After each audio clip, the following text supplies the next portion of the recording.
কি অবস্থা সবার? আশা করি সবাই অনেক ভালো আছেন।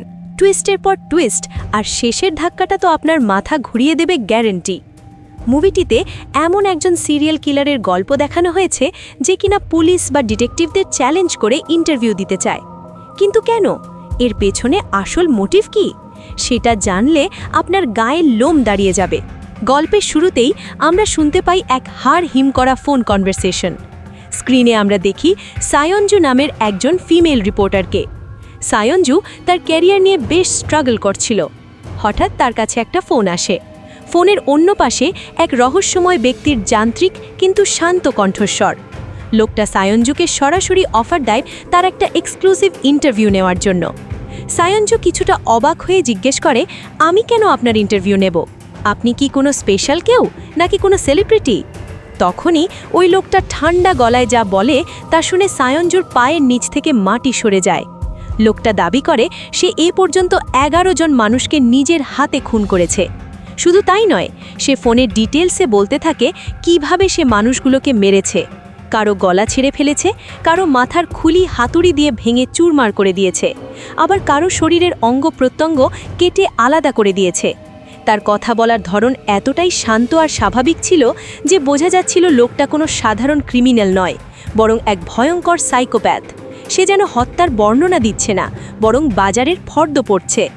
সবচেয়ে অদ্ভুত ব্যাপার হলো পুলিশ বা ডিটেকটিভরা এই 11টা খুনের কোনো মোটিভ খুঁজে পায় না। খুনগুলোর মধ্যে কোনো প্যাটার্ন ছিল না, ভিকটিমদের সাথে খুনিটার কোনো ব্যক্তিগত শত্রুতাও ছিল না, কোনো ক্লু নেই, ফিঙ্গারপ্রিন্ট নেই, এমনকি সিসিটিভি ফুটেজও নেই। তাহলে কেন সেই খুনগুলো করছে? আর কেনই বা সে নিজে থেকে ধরা না দিয়ে ইন্টারভিউ দিতে চাইছে? সিন শিফট হয়, আমরা দেখি সায়ঞ্জু তার গাড়িতে বসে আছে। বাইরে তখন মুষলধারে বৃষ্টি হচ্ছে, যেন আকাশ ভেঙে পড়ছে। গাড়ির ভেতরে সায়ঞ্জুর সাথে তার বয়ফ্রেন্ড সাঙ্গু, যে পেশায় একজন ডিটেকটিভ। সায়ঞ্জু খুব টেনশনে ছিল তার টিনেজার মেয়ে জেরিনকে নিয়ে। সায়ঞ্জুর ডিভোর্সের পর জেরিন তার বাবার কাছে থাকে, কিন্তু আজ বৃষ্টির দিনে মেয়েটা ছাতা নিয়ে স্কুলে যায়নি। এই বৃষ্টির মধ্যে মেয়েটা কিভাবে ফিরবে? ভিজলে যদি জ্বর আসে, এটাই মায়ের চিন্তা। কিন্তু সাঙ্গু তাকে সান্ত্বনা দিয়ে বলে, আরে বাদ দাও তো, ও এখন বড় হয়েছে, মিডল স্কুলে পড়ে, নিজের খেয়াল নিজেই রাখতে পারবে। এখানে সায়ঞ্জু একটা খুব অদ্ভুত এবং চিন্তার বিষয় শেয়ার করে। সে বলে ইদানিং তার মেয়ে জেরিন খুব অদ্ভুত আচরণ করছে। সে সব সময় চুপচাপ থাকে, কারো সাথে কথা বলে না, সব সময় মন খারাপ করে থাকে, চোখের নিচে কালি পড়ে গেছে। এমনকি একদিন সায়ঞ্জু তার মেয়ের স্কুল ব্যাগে একটা ধারালো রেজার ব্লেড দেখেছিল। চিন্তা করুন বন্ধুরা, একটা স্কুল পড়ুয়া বাচ্চা ব্যাগের রেজার ব্লেড কেন থাকবে? সে কি নিজেকে আঘাত করতে চায় নাকি অন্য কিছু? এই প্রশ্নটা সায়ঞ্জুকে কুড়ে কুড়ে খাচ্ছিল। সাঙ্গু তখন খুব ক্যাজুয়ালি বলে, আচ্ছা ঠিক আছে, আমি সময় করে জেরিনের সাথে কথা বলে দেখব সমস্যাটা কি। কথায় কথায় সায়ঞ্জু সেই সিরিয়াল কিলারের ইন্টারভিউয়ের ব্যাপারটা সাঙ্গুকে জানায়। সাঙ্গু একজন পুলিশ অফিসার হিসেবে স্বভাবতই রেগে যায়। সে স্টিয়ারিং হুইলে চাপড় দেয় এবং বলে, তুমি কি পাগল হয়েছ? একটা খুনি যে 11 জনকে মেরেছে, তুমি তার সাথে একা দেখা করতে যাবে? তোমার কি জীবনের মায়া নেই? সায়ঞ্জু অসহায় কণ্ঠে জানায় তার আসলে কিছু করার নেই। তার অফিসের অবস্থা খুব খারাপ, বস তাকে ফায়ার করার হুমকি দিয়েছে। যদি সে এই এক্সক্লুসিভ নিউজটা কভার করতে না পারে, তাহলে তার চাকরি থাকবে না, আর চাকরি না থাকলে সে তার মেয়েকেও নিজের কাছে আনতে পারবে না। তাছাড়া ওই খুঁড়িটা চ্যালেঞ্জ দিয়েছে যে সে আগামী 3 দিনের মধ্যে আরেকজনকে খুন করবে, তাও ঠিক মাঝরাতে। কিন্তু যদি সায়ঞ্জি তার ইন্টারভিউ নেয় এবং তার কথা শোনে, তাহলে সে ওই ভিকটিমকে বাঁচানোর একটা সুযোগ দেবে। একজন রিপোর্টার হিসেবে নিজের কেরিয়ার বাঁচানো আর একজন মানুষের প্রাণ বাঁচানো, এই দুই কারণে সায়ঞ্জু জীবনের ঝুঁকিটা নিতে রাজি হয়ে যায়। সাঙ্গু তখন বাধ্য হয়ে একটা প্ল্যান করে। সে বলে, ঠিক আছে, তুমি ইন্টারভিউ নাও, কিন্তু আমি তোমার সাথেই থাকব, মানে তোমার আশেপাশেই থাকব, যাতে কোনো বিপদ হলে আমি তাকে অ্যারেস্ট করতে পারি। প্ল্যান অনুযায়ী সায়ঞ্জু নির্দিষ্ট হোটেলে পৌঁছায়। হোটেলের পরিবেশটা ছিল থমথমে। অদ্ভুত ব্যাপার হলো, হোটেলের লবিতে বা করিডোরে কোনো সিসিটিভি ক্যামেরা ছিল না। রিসেপশনিস্ট জানায় মেইনটেনেন্সের কাজ চলছে, তাই ক্যামেরাগুলো খোলা হয়েছে। এটা কি কাকতালীয়, নাকি ওই কিলার জেনে বুঝে এই হোটেল সিলেক্ট করেছে? সায়ঞ্জু 2701 নম্বর রুমের চাবি নেয়। লিফটে ওঠার সময় সে চতুরতার সাথে রুমের চাবির একটা ডুপ্লিকেট কপি তৈরি করে এবং লিফটের ভিতরেই লুকিয়ে রাখে, যাতে সাঙ্গু পরে সেটা নিয়ে তার রুমে ঢুকতে পারে বা ইমার্জেন্সিতে কাজে লাগাতে পারে। 201 নম্বর রুমে ঢুকে সেটআপ রেডি করতে থাকে। সে রুমের বিভিন্ন জায়গায় ফুলের টবের পেছনে ল্যাম্পশেডের আড়ালে হিডেন ক্যামেরা ফিট করে দেয়। টেকনোলজির সাহায্যে নিচের ফ্লোরের রুমে বসে সাঙ্গু সব কিছু লাইভ দেখতে পারবে এবং বিপদ বুঝলে সাথে সাথে অ্যাকশন নিতে পারবে। বাইরে তখনও বৃষ্টি পড়ছে, মাঝে মাঝে বিদ্যুৎ চমকাচ্ছে, যা পরিবেশটাকে আরও ভৌতিক করে তুলছে। ঠিক সময় মতো দরজায় কলিং বেল বাজে। Ding dong. সায়ঞ্জুর বুক ধরভর করতে থাকে। সে ধীরে ধীরে দরজা খোলে এবং আমাদের সামনে আসে সেই বহু চর্চিত সিরিয়াল কিলার। কিন্তু তাকে দেখে সায়ঞ্জু বটে আমরাও অবাক হয়ে যাই। আমরা ভেবেছিলাম হয়তো বিশাল দেহের ভয়ঙ্কর চেহারার কাউকে দেখব, কিন্তু না, লোকটা দেখতে মোটেও কোনো দানব বা গুন্ডার মতো নয়। টিপটপ পোশাক, চোখে চশমা, ক্লিন শেভ করা ভদ্র আর মার্জিত চেহারা। সে খুব বিনয়ের সাথে অনুমতি নিয়ে ভিতরে ঢোকে। এসেই সে রুমের চারপাশটা দেখে বলে, রুমটা আপনার পছন্দ হয়েছে তো? এটা একজন ফেমাস মডার্ন আর্ট ডিজাইনারের ডিজাইন করা। এরপর সে রুমের সব জানালা বন্ধ করে দেয়, ভারী পর্দা টেনে দেয় এবং ক্যামেরার সামনে খুব শান্ত হয়ে বসে। সায়ঞ্জু তাকে ভালো করে লক্ষ্য করে। লোকটা লাজ হাসি হেসে বলে, প্লিজ ওভাবে আমার দিকে তাকাবেন না, আমার লজ্জা লাগছে। চিন্তা করুন বন্ধুরা, যে লোকটা 11 জন মানুষকে নৃশংসভাবে মেরেছে সে নাকি লজ্জা পাচ্ছে। এটা কি তার অভিনয় নাকি মানসিক বিকার? ইন্টারভিউ শুরু হয়। সায়ঞ্জু প্রথমে একটু আক্রমণাত্মক হয়েই প্রশ্ন করে, আপনি দাবি করছেন আপনি 11 জনকে খুন করেছেন, অথচ পুলিশের কাছে কোনো প্রমাণ নেই, সিসিটিভি ফুটেজ নেই। এটা কি বিশ্বাসযোগ্য? আপনি কি আমার সাথে প্র্যাঙ্ক করছেন নাকি ফেমাস হওয়ার জন্য এসব বলছেন? কিলার তখন মুচকি হেসে পকেট থেকে নিজের স্মার্টফোনটা বের করে। সে সায়ঞ্জুকে কিছু ভিডিও ক্লিপস দেখায়। সায়ঞ্জু স্ক্রিনে তাকায় এবং তার মুখ ভয়ে সাদা হয়ে যায়। ভিডিওগুলোতে স্পষ্টভাবে দেখা যাচ্ছিল সে কিভাবে নিজের হাতে মানুষগুলোকে তিলে তিলে মেরে ফেলছে। রক্ত, আর্তনাদ আর বাঁচার আকুতি। দৃশ্যগুলো এতটাই ভয়াবহ ছিল যে সায়ঞ্জুর মতো শক্ত মনের মানুষও কেঁপে ওঠে। তার আর বুঝতে বাকি থাকে না যে তার সামনে বসে থাকা এই ভদ্রবেশী লোকটাই সেই ভয়ঙ্কর পিশাচ। সায়ঞ্জু সাহস সঞ্চয় করে রেকর্ডার অন করে। সে কাঁপা কাঁপা গলায় জিজ্ঞেস করে, আপনি কেন এই মানুষগুলোকে মারলেন? আপনার উদ্দেশ্য কি? টাকা নাকি শুধুই আনন্দ? কিলার তখন সোজা হয়ে বসে। তার চোখের চাহনি বদলে যায়। সে নিজেকে একজন ডাক্তার হিসেবে পরিচয় দেয়। সে বলে, দেখুন মিস রিপোর্টার, আমি যাদের মেরেছি তারা কেউ সাধারণ মানুষ ছিল না। তারা ছিল এই সমাজের ক্যান্সার, একটা বিষাক্ত টিউমার। তাই এদের সরিয়ে দেওয়াটা ছিল এক ধরনের চিকিৎসা। সায়ঞ্জু অবাক হয়ে জিজ্ঞেস করে, তার মানে আপনি বলতে চাইছেন আপনি খুনি নন, আপনি ডাক্তার? কিলার উত্তর দেয়, একদম তাই, আমি শুধু আমার পেশেন্টদের কষ্ট কমিয়েছি। এখানে একটা ইন্টারেস্টিং বিষয় ঘটে। কিলার হঠাৎ জিজ্ঞেস করে, এই ইন্টারভিউয়ের কথা আমরা ছাড়া আর কেউ জানে না তো? সায়ঞ্জু মিথ্যে বলে, না, কেউ জানে না। অথচ সাঙ্গু ঠিক নিচের রুমেই বসে ল্যাপটপে সব শুনছিল এবং দেখছিল। কিলার আপাতত তার কথা বিশ্বাস করে নেয় অথবা ভান করে। সে জানায় সে সায়ঞ্জুকে বেছে নিয়েছে কারণ সায়ঞ্জু সাহসী এবং বুদ্ধিমান। কিন্তু সায়ঞ্জুর মূল উদ্দেশ্য ছিল আজকের রাতে যে ভিকটিম মারা যাবে তার নাম জানা। সে বারবার কিলারকে সেই নামটা বলার জন্য চাপ দিতে থাকে। কিলার তখন একটা গল্প শোনানো শুরু করে। কিলার তার নিজের জীবনের এক ট্র্যাজেডি শেয়ার করে। তার গলার স্বর ভারী হয়ে আসে। সে বলে এক মহিলার কথা যে প্রেগনেন্ট অবস্থায় এক শপিং মলের পার্কিং লটে এক গুন্ডার দ্বারা লাঞ্ছিত হয়েছিল। সেই ঘটনা ওই মহিলার মনে এমন এক গভীর ট্রমা তৈরি করে যে বাচ্চার জন্মের পর সে বাচ্চার চোখের দিকে তাকালেই সেই গুন্ডার চেহারা দেখতে পেত। সে তার নিজের বাচ্চাকেই ভয় পেত। শেষমেশ সেই ট্রমা সহ্য করতে না পেরে মহিলা তার সদ্যজাত সন্তানকে নিয়ে ছাদ থেকে লাফ দিয়ে আত্মহত্যা করে। গল্পের টুইস্ট হলো ওই মহিলা ছিল এই কিলারের বা ডাক্তারের নিজের স্ত্রী। ডাক্তার হয়েও সে হাজার হাজার রোগীকে ভালো করেছে, কিন্তু নিজের স্ত্রীকে বাঁচাতে পারেনি। সবচেয়ে রাগের বিষয় ছিল ওই ক্রিমিনাল আইনের ফাঁকফোকর দিয়ে বেরিয়ে যায়। মাত্র 4 বছরের জেল খেটে সে ছাড়া পেয়ে যায় এবং বের হওয়ার সময় ডাক্তারের দিকে তাকিয়ে ব্যঙ্গ করে হাসছিল। এই ঘুণে ধরা সিস্টেমের প্রতি ঘৃণা থেকেই ডাক্তার ঠিক করে যে সে নিজ হাতে বিচার করবে। সে ওই ক্রিমিনালকে টার্গেট করে, কিন্তু জেল থেকে বের হওয়ার আগেই ইলেকট্রিক শকে দুর্ঘটনাবশত লোকটা মারা যায়। ডাক্তার তার প্রতিশোধ নিতে পারেনি, আর সেই অতৃপ্তি থেকেই তার ভেতর জন্ম নেয় এক ভিজিল্যান্টের সত্তা। সে ঠিক করে যারা আইনের হাত থেকে বেঁচে যাবে তাদের বিচার সে নিজে করবে। ইন্টারভিউয়ের মাঝখানে হঠাৎ দরজায় বেল বাজে। রুম সার্ভিস থেকে খাবার নিয়ে এসেছে এক কমবয়সী ওয়েটার। কিলার দরজা খুলে ওয়েটারকে ভেতরে আসতে বলে। ওয়েটার খাবার টেবিলে সাজিয়ে দেয়। কিলার তাকে টিপস দিতে গিয়েও পকেটে হাত দিয়ে থেমে যায়। সে হঠাৎ ওয়েটারকে তার নাম ধরে ডাকে, যা শুনে ছেলেটা চমকে ওঠে। সে তো তার নাম বলেনি। কিছু বুঝে ওঠার আগেই কিলার চোখের পলকে একটা ইনজেকশন ওয়েটারের ঘাড়ের রগে পুশ করে দেয়।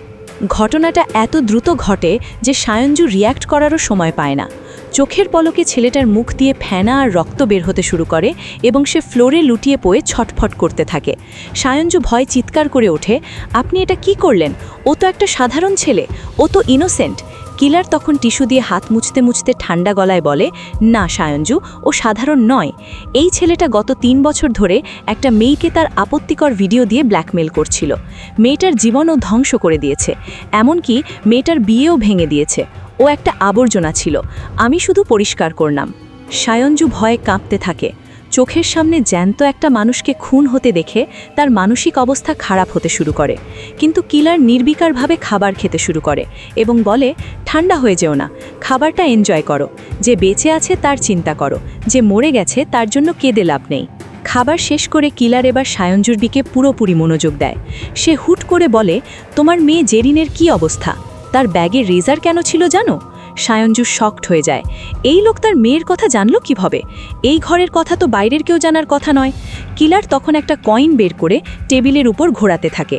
কয়েন ঘুরছে বন বন করে। কিলার সায়ঞ্জুকে হিপনোটাইজ বা সম্মোহন করতে শুরু করে। হিপনোটাইজড অবস্থায় সায়ঞ্জু তার মনের সব গোপন কথা বলে ফেলে। সে স্বীকার করে যে গত 6 মাস ধরে সে তার মেয়ের সাথে ঠিকমতো কথা বলেনি।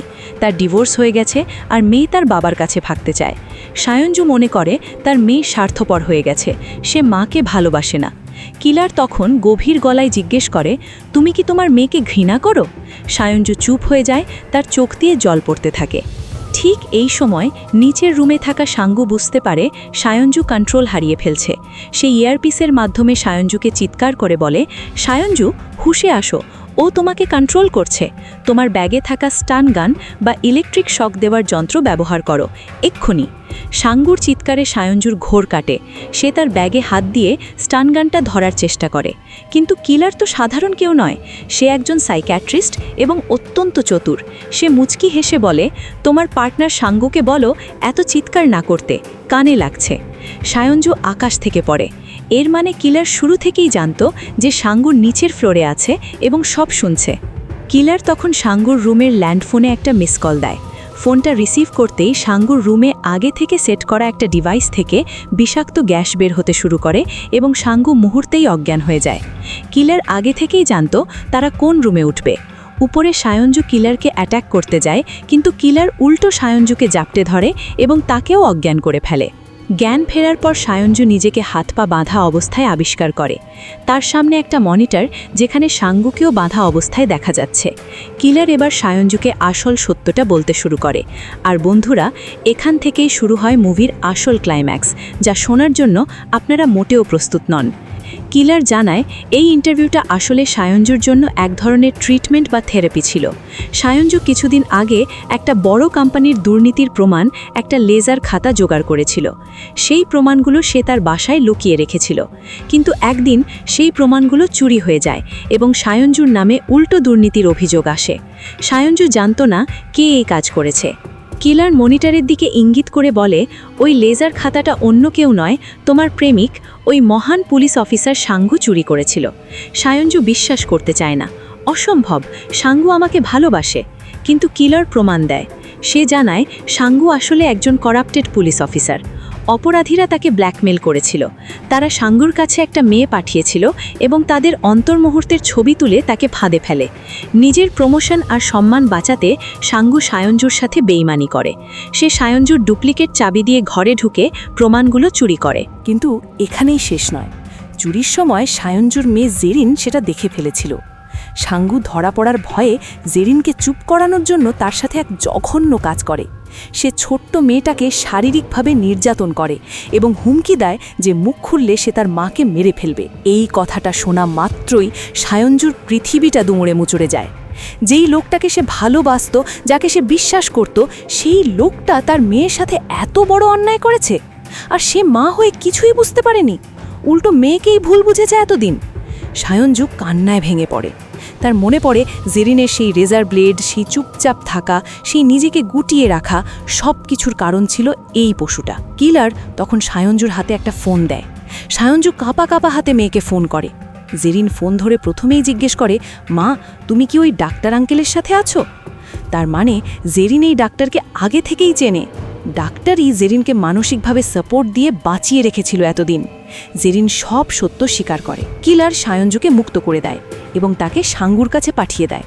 যখন সায়ঞ্জু সাঙ্গুর কাছে যায় তখন সাঙ্গু ভান করতে থাকে। সে বলে, সায়ঞ্জু, ওই কিলার তোমাকে ব্রেন ওয়াশ করেছে, ও মিথ্যে বলছে।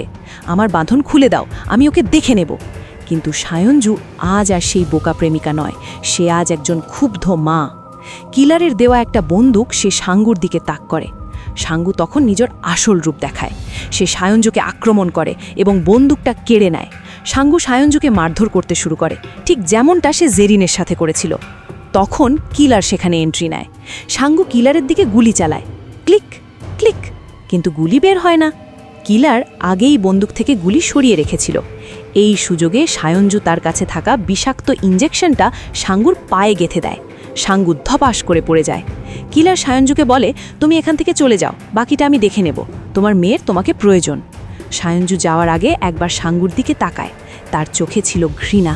সে চলে যায় তার মেয়ের কাছে, যে মেয়েকে সে এতদিন বুঝতে পারেনি।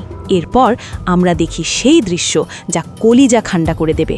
কিলার সাঙ্গুকে একটা চেয়ারে বেঁধে রাখে। সে বলে, তুমি একটা বাচ্চার সাথে যা করেছো তার জন্য মৃত্যু অনেক ছোট শাস্তি, তোমাকে তিলে তিলে মরতে হবে। কিলার তখন সার্জিক্যাল ব্লেড বের করে। সে সাঙ্গুর শরীরের সেই বিশেষ অঙ্গটি কেটে ফেলে যার অপব্যবহার সে করেছিল। সাঙ্গু যন্ত্রণায় চিৎকার করতে থাকে আর কিলার তাকে ওভাবেই রক্তক্ষরণে মরে যাওয়ার জন্য ফেলে রেখে চলে যায়। মুভির শেষে আমরা দেখি সায়ঞ্জু তার মেয়ে জেরিনকে নিয়ে ডাক্তারের ক্লিনিকে এসেছে। ডাক্তার জেরিনকে হিপনোটাইজ করে তার মেমোরি থেকে সেই ভয়ঙ্কর স্মৃতিগুলো মুছে দেয়, যাতে সে স্বাভাবিক জীবনযাপন করতে পারে। সায়ঞ্জু ডাক্তারকে ধন্যবাদ জানায়। ডাক্তার তখন নিজের হাতের দিকে তাকায়, যে হাত দিয়ে সে মানুষ খুন করেছে, আবার সেই হাত দিয়েই একটা বাচ্চার জীবন বাঁচালো। সে কি ভিলেন, নাকি অ্যান্টি হিরো, নাকি এই নষ্ট সমাজের প্রয়োজনীয় ওষুধ? এই প্রশ্নটা দর্শকের জন্য রেখেই মুভিটা শেষ হয়। শেষ দৃশ্যে ডাক্তারের কাছে আরেকটা ফোন আসে। আরেকটা বাচ্চার উপর অত্যাচার হয়েছে। ডাক্তার তার ব্যাগ গুছিয়ে বেরিয়ে পড়ে, তার কাজ এখনও শেষ হয়নি। তো বন্ধুরা, এই ছিল মার্ডারার রিপোর্ট মুভির গল্প। সত্যি বলতে মুভিটা দেখার পর আমার গায়ে কাঁটা দিচ্ছিল। বিশেষ করে সাঙ্গুর মতো মানুষরূপী পশুরা আমাদের সমাজের আসল ভিলেন, যারা রক্ষক হয়ে ভক্ষকের কাজ করে। আর এই ডাক্তার, সে কি সঠিক কাজ করছে নাকি ভুল? আইন নিজের হাতে তুলে নেওয়া কি জাস্টিফাইড? কমেন্ট করে অবশ্যই জানাবেন, আমি আপনাদের মতামতের অপেক্ষায় থাকব। আমার কাছে মুভিটার স্টোরি লাইন, সাসপেন্স আর ইমোশনাল কানেকশন জাস্ট অসাম লেগেছে। সমাজ, বিচার ব্যবস্থা আর মানুষের মনস্তত্ত্ব নিয়ে মুভিটা অনেক বড় একটা মেসেজ দিয়েছে। ভিডিওটা ভালো লাগলে অবশ্যই একটা লাইক দেবেন আর বন্ধুদের সাথে শেয়ার করবেন। দেখা হবে পরের ভিডিওতে, ততক্ষণ পর্যন্ত সবাই ভালো থাকুন, সুস্থ থাকুন। টাটা।